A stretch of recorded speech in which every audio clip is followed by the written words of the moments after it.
Tout ça, c'est la parole prophétique. Qu'est-ce que la parole prophétique? Prenons Habakkuk 2.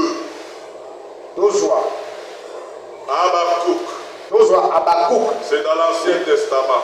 Je crois que vous êtes bénis. Hein? Moi, j'ai ma manière de parler. Que le Seigneur nous pardonne. Mais l'essentiel de la parole a été apporté. Vous avez compris comment nous devons nous entraider. Il faut aider les hommes à ne pas être des hypocrites. Il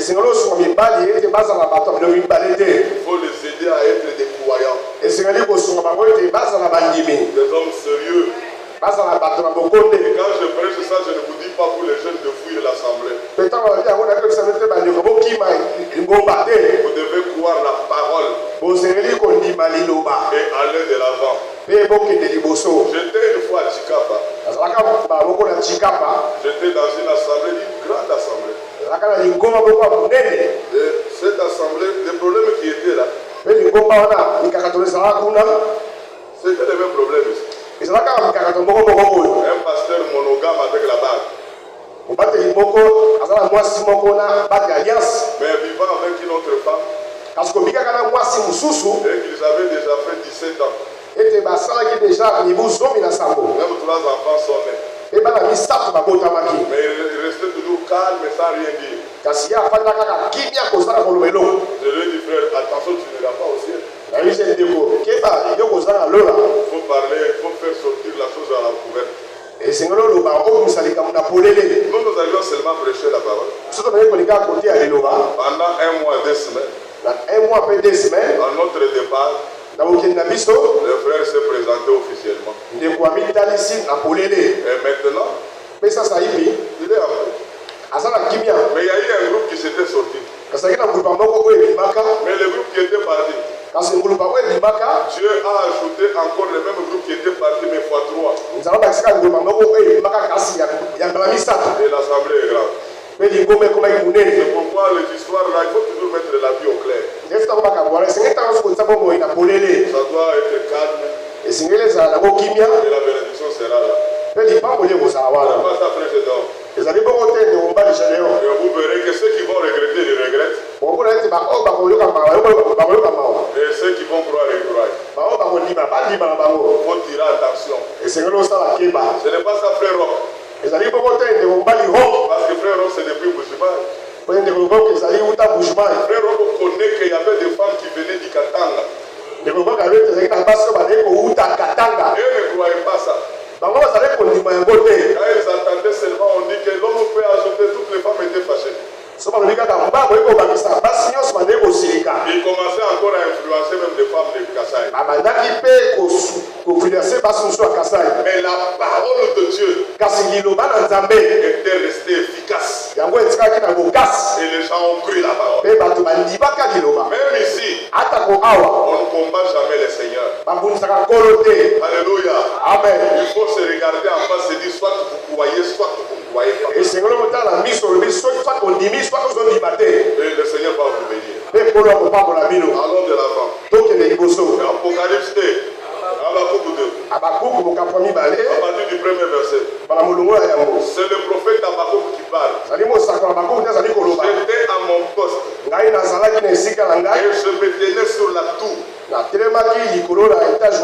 Je veillais pour voir ce que l'Éternel me dirait. Et ce que je répliquerai après ma plainte. Le prophète était sur la tour, il entendait qu'on lui parle. Et l'Éternel m'adressa la parole et il dit, écris la parole prophétique.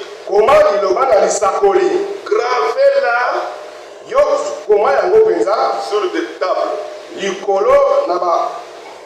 Afin qu'on la analyse couramment. Car c'est une prophétie dont le temps est déjà fixé. Elle marchera vers son terme. Et elle ne mentira pas. Si elle tarde, attends-la.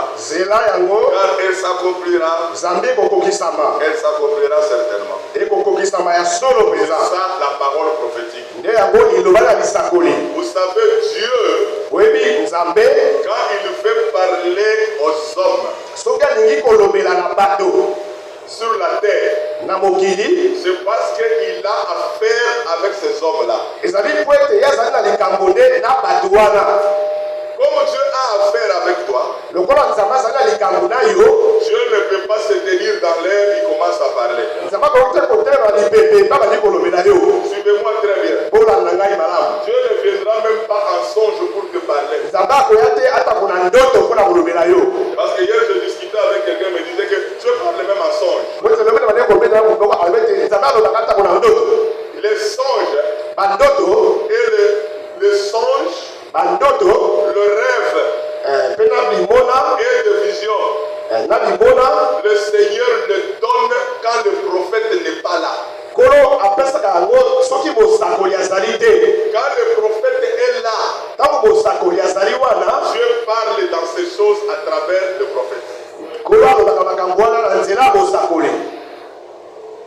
Quand Dieu parle au prophète, c'est pour que le prophète vienne nous parler. Parce que nous, tels que nous sommes la vraie Placide, nous tous ici, nous n'avons pas la capacité d'entendre Dieu. Si Dieu te parle, tu n'auras même pas la force pour marcher. C'est ainsi Dieu utilise un prophète. C'est vrai. Qu'est-ce qu'un prophète? Assemblée, si on vous pose la question, le prophète c'est qui?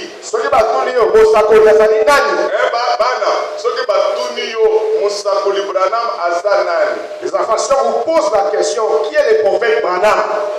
Il faut que le prophète Branham de Monokoyazambe. Vous devez savoir que le prophète Branham, c'est lui la bouche de Dieu. Si Dieu veut nous parler, Dieu ne va pas se mettre en l'air et commencer à parler. Non.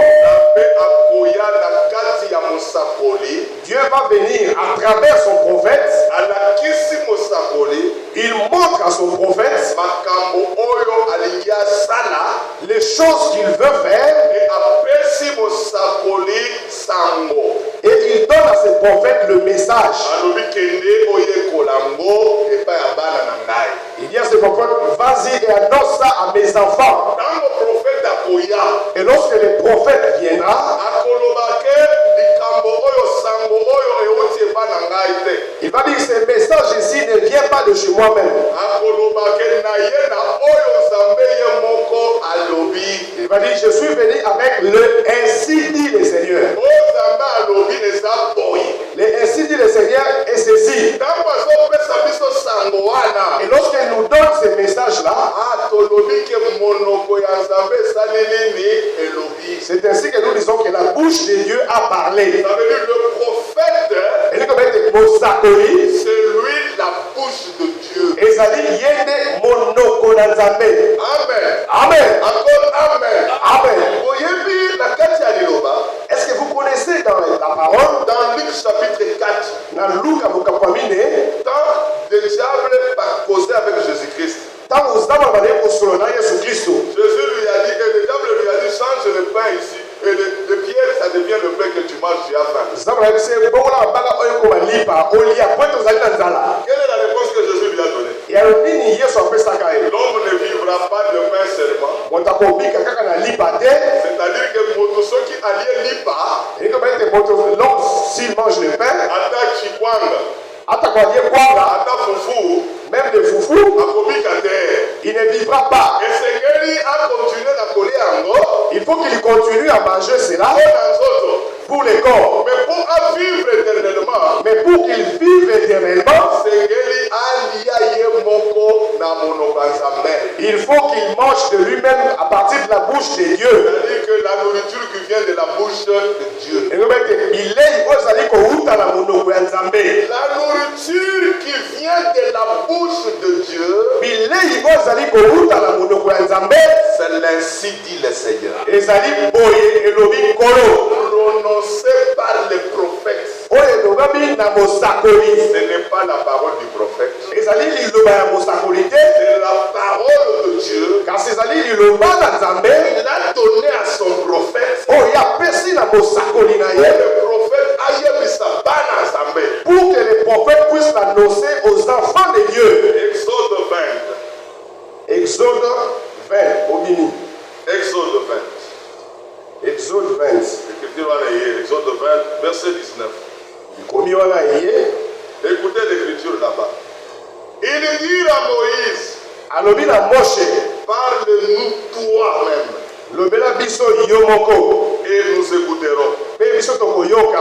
Mais que Dieu ne nous parle point,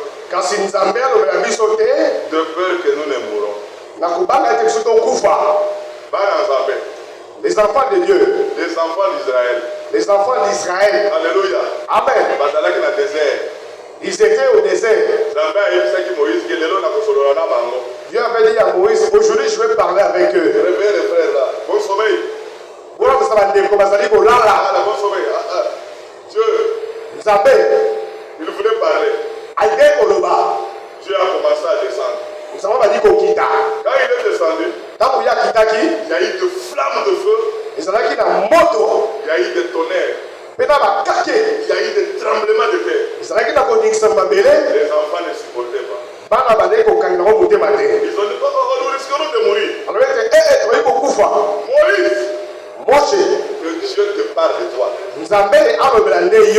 Toi-même. Et que toi, tu viens nous parler. Amen. Amen. Et Dieu a accepté ça. C'est là où Dieu a utilisé Moïse comme le prophète. Alléluia. Amen. Comme la bouche de Dieu. Dieu commençait à parler aux hommes à travers un prophète. Maintenant, le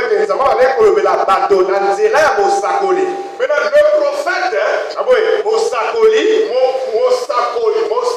c'est ça. Le prophète. Alléluia. Amen. Il ne vient pas de par lui-même. Le prophète Azoya Nasango. Le prophète vient avec le message. Sango Yazambe. Le message de Dieu Natango Naye. Dans leur époque. Alléluia. Amen. Sango wane ekomami na Bible. Ce message-là est écrit dans la Bible. Bazoya na message ya mama bate. On ne vient pas avec un message n'importe comment, non. Il y a des écritures qui soutiennent le message. C'est-à-dire un prophète, il doit avoir la parole prophétique c'est ça. pour son âge, qui constitue le soubassement de son ministère. Amen. Amen. Un prophète sans soubassement, ce n'est pas un prophète. Là, je vais vous donner la différence. Quand je parle le prophète, ce sont des hommes que Dieu a fait ces hommes-là des dons. Alléluia. Amen. C'est comme un pasteur. C'est comme un docteur. Un évangéliste. Un pasteur, un évangéliste, un apôtre. Les 5 ministères. Il y a le prophète là-dedans. Eux n'ont pas reçu de dons. Suivez très bien. Eux n'ont pas reçu de dons. Mais Kasi Dieu a fait ces hommes-là Nzambe asali bato wana dans l'âge approprié. na eloko elongomani. Cet homme-là lui-même, c'est un don. Moto wana ye moko azali likabo. Qui a compris la différence? Nana sosoli bokeseni. Le ministère, ce sont des hommes que Dieu a établis. Les hommes-là, ce sont des dons. Lotombo ezali bato oyo Nzambe asali kotia. Bato wana bazali bakabo. Comme frère Branham. Lokola ndeko mbali Branham. C'est un don Azali likabo. que Dieu a fait à l'humanité. Oyo Nzambe asali na mokili mobimba. Alléluia. Amen. Mais c'est différent Kasi ezali na bokeseni. de 1 Corinthiens 12. Ya bakorinto zomi na mibale. De quelqu'un qui a reçu le don de prophétie. Ya moto oyo azwi likabo ya profesie. Alléluia. Amen. Tous les frères qui voyagent ici, Bandeko nyonso bazali kobenguka awa. vous entendrez toujours, j'ai le don de rêve, Omona ete nga azali na likabo ya bandoto. j'ai le don de songe, Nga azali na likabo ya bandoto na kobimona.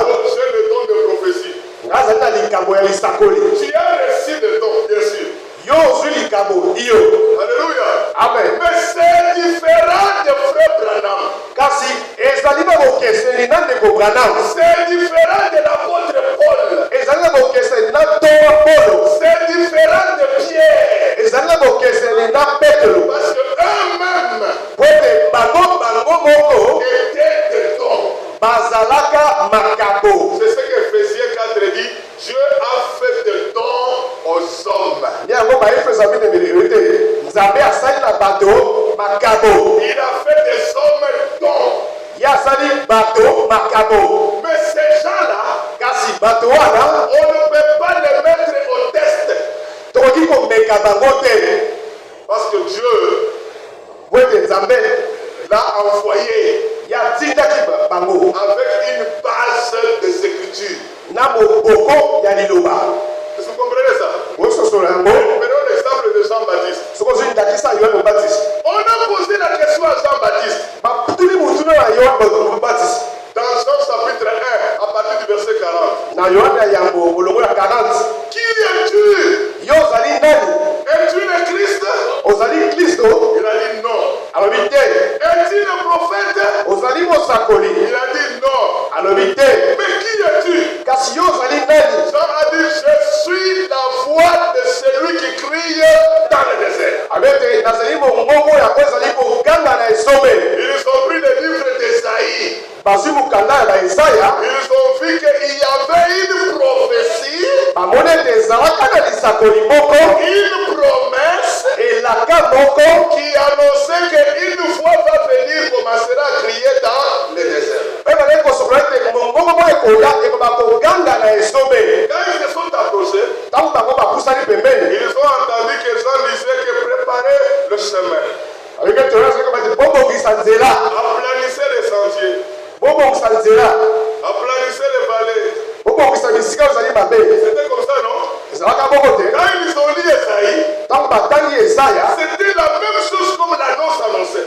Bamoni eloko moko ndenge moko na oyo Jean-Baptiste avait kolanonse. Ils ont dit, ah, c'est lui, Balobi ete ezali il ye. devrait venir. Nde asekala ekoya. Et Jean-Baptiste avait la parole prophétique Elobi ete Yohane Mobatizi azalaka na liloba ya lisakoli. qui était une promesse Oyo ezalaka elaka. annoncée depuis le temps ancien. Oyo esakolamaka wuta ntango ya kalakala. Et une voix criera dans le désert. Ete mongongo moko ekoganga na esobe. Même frère Branham Ata kondeko Branham. n'est pas venu de lui-même. Ye asili koya kaka na ye moko te. Malachie 4 Malaki ya mine avait déjà annoncé que Élie sera venu. esili kosaka utokala ete Eli akoya. Je vous enverrai Élie le prophète. Akotinda bino Eli mosakoli. Il ramènera le cœur des enfants à leur père. Akozongisa mitema ya bana na batata. Et quand nous avons vu frère Branham, Mpe ntango tomoni ye ndeko Branham ce qu'il a prêché, oyo ye asili koteya. alléluia, Amen. il montrait aux gens, ane kotalisa na bato ete quittez les églises des hommes, bolongola baeklese ya bato catholiques, ya babupe protestants, ya baprotestant méthodistes, ya Méthodiste, le groupe de prière, le pentecôtiste quitté là. et les églises de réveil. Retournez dans la Bible, croyez comme les apôtres de Jésus-Christ. Nous avions compris que c'est lui qui devrait venir. Et il a compris la mission d'Élie. Parce qu'il a fait la base des Écritures. Dites Amen.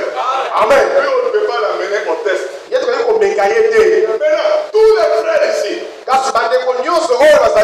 frère Kayembe, le frère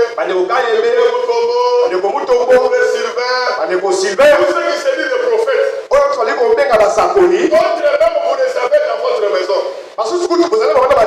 On ne les minimise pas. Maintenant, l'Écriture nous dit ceci. Dans 1 Corinthiens 12. Si lui donne une prophétie, qu'est-ce qu'on doit faire? On prend le stylo, on écrit la prophétie dans l'agenda.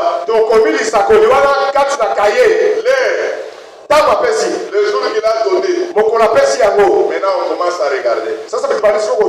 On regarde, les jours passent. Si la prophétie est accomplie, on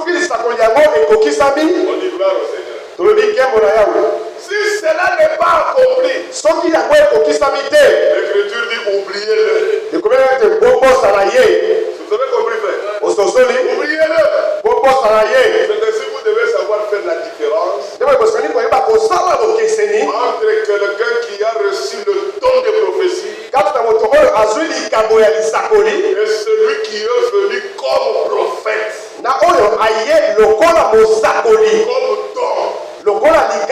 C'est différent. Mais aujourd'hui, je vous dis ouvertement, selon la conception pentecôtiste, on a beaucoup de prophètes ici. Ça veut dire tous les mandona, tous les mamoulo, tous les sorciers de nos familles. Pour ne pas avoir honte qu'on les appelle des sorciers, tous, ils sont allés au marché. Ils se sont achetés des savons, ils sont devenus très clairs. Plus que même moi. Mais lui-même est un homme noir. Et il devient prophète. Moi je connais ça parce que ma soeur l'a fait. Comme on l'a marginalisé, on disait qu'elle était sorcière. Mais elle est entrée chez les babas. Elle est devenue une prophète à haut niveau. Mais un prophète de cette terre peut te dire des choses. Il te dit par exemple, ne sors pas aujourd'hui. Parce que quand tu vas sortir, tu feras l'accident. Mais toi tu t'entêtes. Tu sors, tu commets l'accident. Est-ce que ce qu'il a dit là, c'est la parole de Dieu? Répondez-moi. Est-ce que c'est la parole de Dieu? Il peut même te dire, faites attention au travail, on va t'empoisonner. Mais quelques jours après, tu vas tuer empoisonné. Maintenant, je vous pose la question. Ce qu'il a dit là, c'est la vérité? Répondez-moi, c'est la vérité? C'est comme ça qu'un homme intelligent doit être. Lisons l'écriture ici. Prenons l'écriture dans 1 Corinthiens. Lisez. 1 Corinthiens 11. Frère, tu peux lire 1 Corinthiens 2. Ah, il fait tellement chaud que j'arrête là.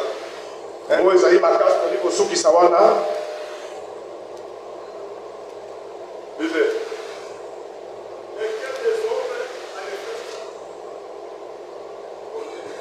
Nani kati na bato ayebi makambo ya moto soki kaka te molimo ya moto oyo ezali kati na ye na boyefe moto moko te ayebi makambo na Nzambe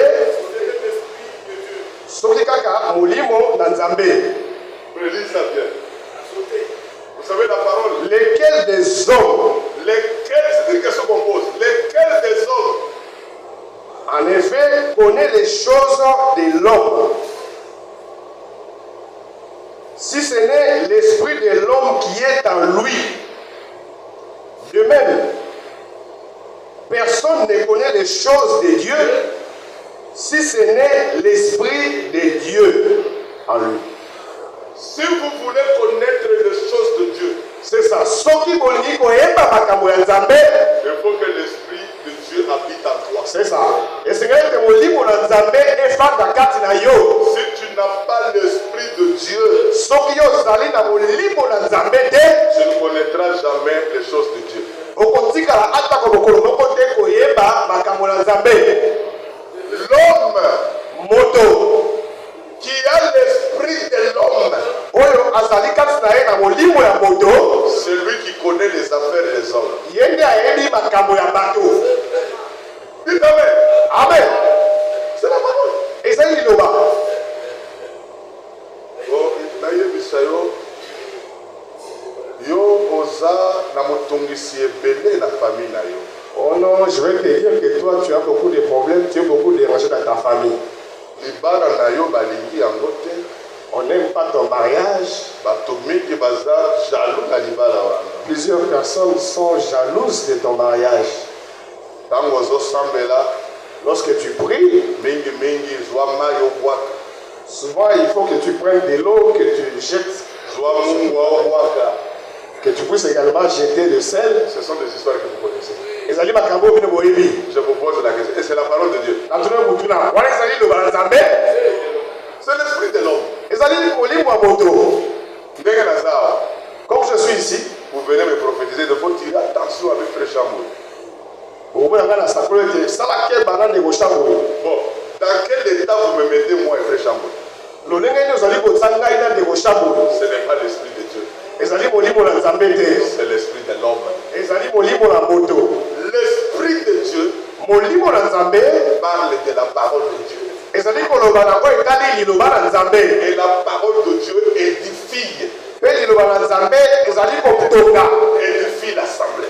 Ezali kotonga lingomba. Ça donne la joie même aux croyants. Ezali kopesa esengo na bandimi. Mes frères, Kasi bandeko, il y a beaucoup de prophètes ezali na basakoli ebele selon la conception pentecôtiste. kolandisa mabanzo ya bakitela. Mais selon la parole de la promesse, Kasi kolandisa liloba na lisakoli elaka nous attendons.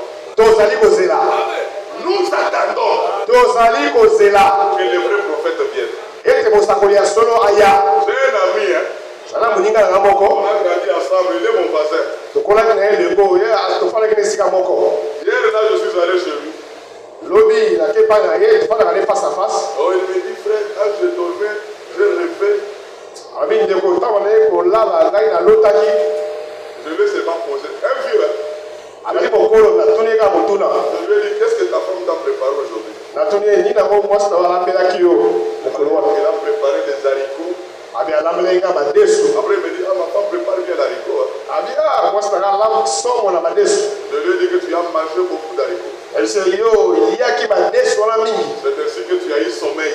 Na boye yo ozwaki poki makasi. Et l'haricot t'a donné mon rêve. Mpe madesu wana epesi yo ndoto na ngai. Je lui ai dit, tu es mon ami. Hein. Ebise yo ozali moninga na ngai Avec le grand respect. na respect makasi. Moi, en te regardant, Ngai na kotalaka yo je commence à réaliser que tu es un sorcier. nakomi komona ete yo ozali ndoki. Quand on était avec toi, j'ai soupçonné ça. Ntango tozalaka na yo kala nabandaki kokanisa yango. C'est aujourd'hui j'ai eu la confirmation. Lelo nde nazwi kosukisama ete ozali ndoki. Passé hier. asilikaki lobi. Et pourtant, je voulais l'amener à l'église. Il m'a pris même. ezobatela ngai koyele na eglise akimika kutu. J'ai dit à mes enfants quand je venais à l'église, ils continuent à me fuir. yalisi bandeko na ye akobaka kokima ngai. Et moi, ce côté-là, je ne badique pas. po ngai kote wana nasakanaka te. Même si Dieu descend, Dieu lui-même le créateur, ata ko soki nzambe mokeli ye moko akiti il me dit, ayebisi ngai j'ai rêvé, ngai naloti je ne croirais pas Parce que tout ce qu'il avait à me dire, il m'a dit à travers la parole. Et Dieu ne le fera jamais. Il m'a déjà dit dans la parole.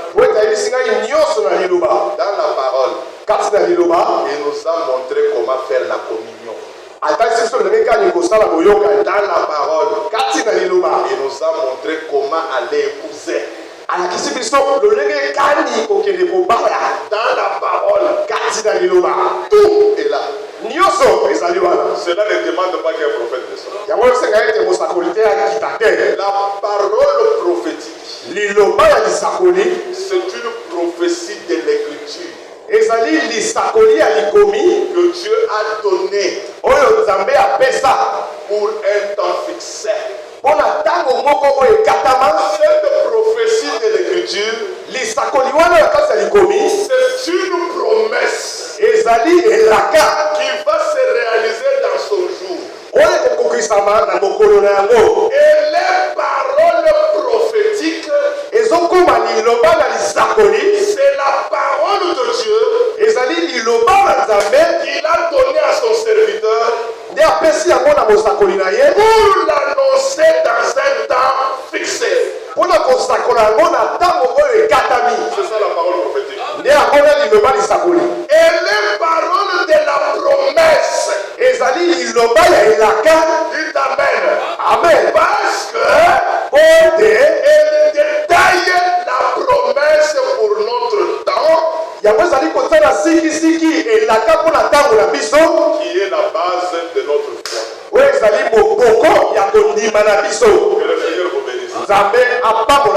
Toute la Bible, c'est la parole prophétique. De Genèse à l'Apocalypse, c'est la parole prophétique.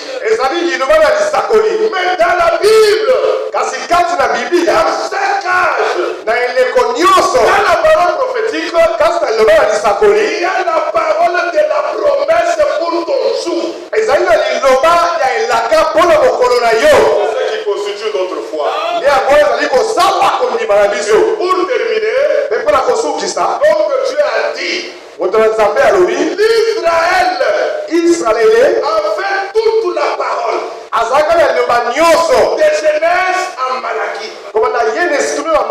C'était la parole prophétique.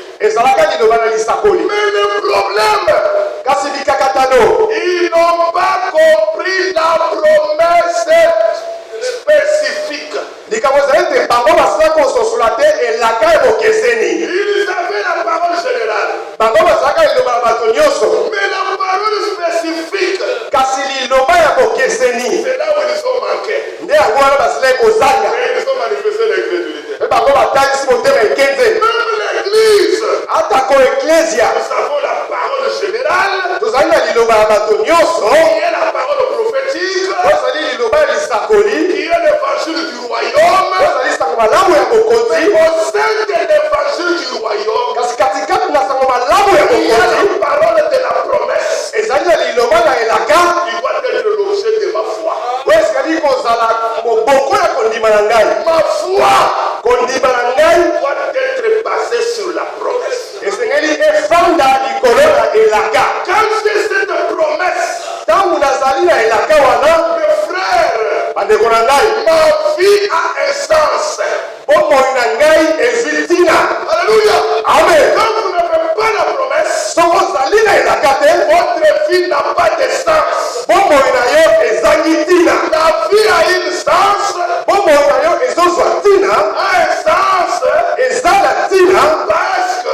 Parce que je connais la parole spécifique. Dieu m'a parlé individuellement que j'entends dans plus de la première et de la dernière saison. Et là je serai baptisé du Saint-Esprit. C'est ça la parole qui est l'objet de la foi, qui est ma base. Quand vous croyez à cette parole, vous êtes participant de l'âge. Vous n'êtes moto ya libanda te. Vous n'êtes pas un homme de la forêt. Ozali moto ya zamba te. Vous êtes un homme dans l'âge. Ozali moto kati na bwato. Et dans l'âge, Pe na kati na bwato. il y a seulement de frères et de sœurs. Chacun individuellement, Dieu l'a parlé dans son cœur. Ezali kaka bandeko basi mpe mibali oyo nzambe alobeli bango moko na motema na ye. Il a fait la preuve de la nouvelle naissance. Ya asali peu par neuf ya kobota basika. Salut ton frère. Pesa moninga na yo mbote. Dis-lui, c'est Dieu qui a parlé. Yebisa ye ndeko nzambe alobeli yo. Je réponds après, Dieu m'a parlé. Ngai na lelo ndeko nzambe alolinga. Convaincu. Ngai na sukisa ti pesa moninga na mbote. Frère Benelli nous a parlé généralement. Awa ndeko Benelli alobeli biso na biso nyonso. Mais moi, quand je continue avec lui, Kasi ngai mpe nazali kokomba elongo na ye. Dieu m'a convaincu. Amen. Po ete nzambe asili kosukisa ngai. Individuellement. Nzambe alobeli ngai na ngai moko mpenza. Et rien Mpe moko te ne me séparera ekokabola ngai de l'amour na bolingo Christ. ya Kristo C'est la promesse ancrée dans mon âme. oyo ezali elaka oyo efandi na kati ya mwana na ngai. Je mets debout au centre. Tozotelema tozoyemba Tout est possible à celui qui croit. nyonso ekoki na oyo azali kondima. Nous allons chanter tous dans la joie. tokoyemba biso banso na esengo. Moi, je suis convaincu. Ngai nasukisami.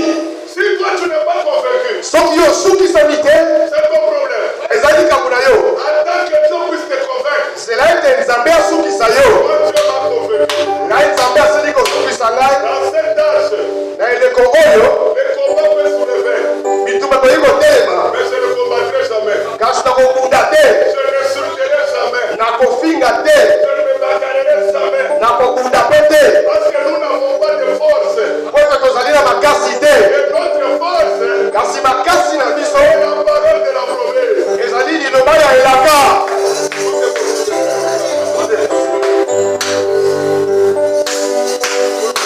Tout est possible à celui qui croit.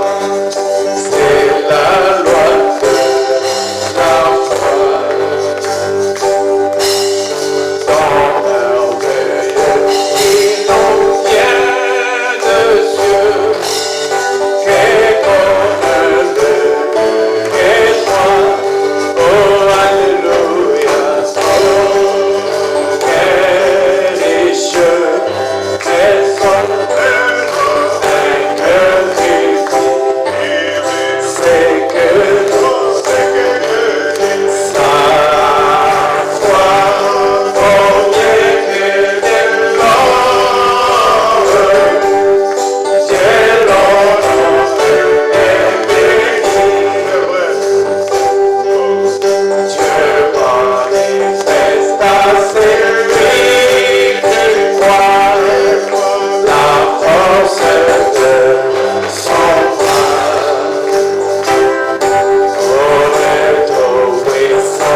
ciel et de la terre, le Dieu d'Abraham, le Dieu d'Isaac, le Dieu d'Israël. Nous te disons merci Seigneur, parce que tu viens de nous faire comprendre aujourd'hui que le ministère, même la vie, même l'église doit avoir comme base la parole prophétique. Et leur foi doit être gravée dans les promesses de l'âme. Merci mon Père de m'avoir donné cette révélation aujourd'hui. Parce que ça fait beaucoup de temps qu'on parlait de la parole de la promesse. Oh, les gens ne voulaient pas nous entendre. Aujourd'hui, tu as confirmé cela. La parole prophétique, c'est la parole promise. C'est la parole de la promesse.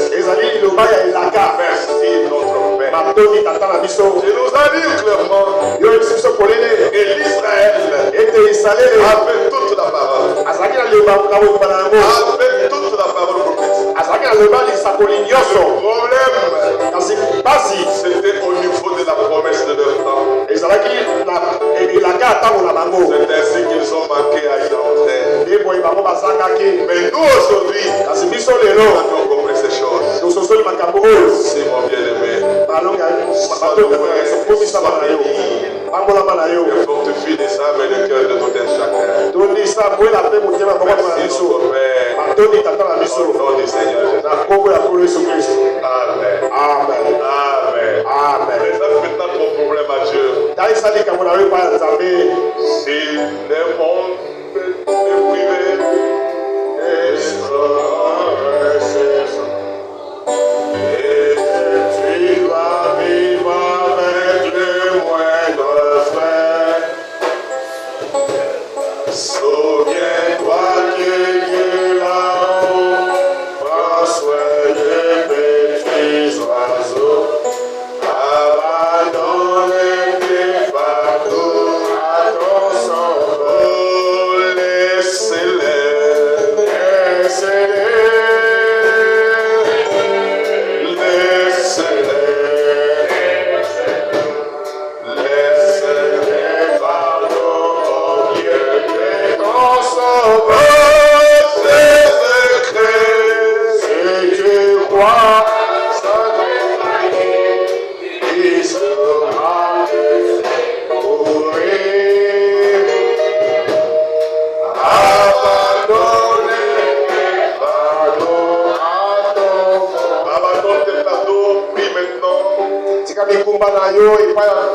Le problème que tu peux avoir,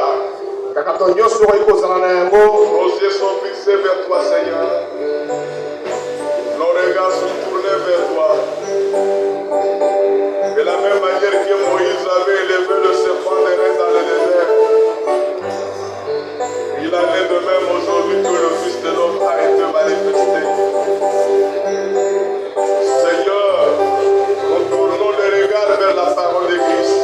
Et nous croyons, et nous savons, Dieu, que nos problèmes trouveront des solutions. C'est ainsi, bénis chaque frère et soeur, et bénis chaque enfant de Dieu. Nous te louons, nous te bénissons, nous te rendons grâce, et nous t'élèvons ainsi dans le nom du Seigneur. Merci, nos bien-aimés, dans les temps que nous avons écoutés. Bénis nos cœurs, et bénis nos âmes. Au nom du Seigneur Jésus. Amen.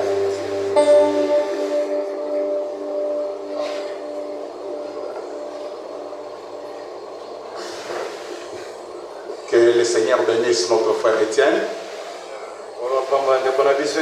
Qu'il bénisse également le frère Pacheli qui l'a traduit. Et qu'il nous bénisse nous tous qui avons écouté cette parole. Et qu'il puisse garder cette parole dans l'âme de tout un chacun. Nous nous approchons sûrement vers la fin de notre adoration. Nous demandons. Je vois la présence des fils de notre frère Ilonga parmi nous. Frère, tu peux te mettre debout. Tu es venu seul, tu avais promis avec sa soeur, tu peux te mettre aussi debout, ma soeur.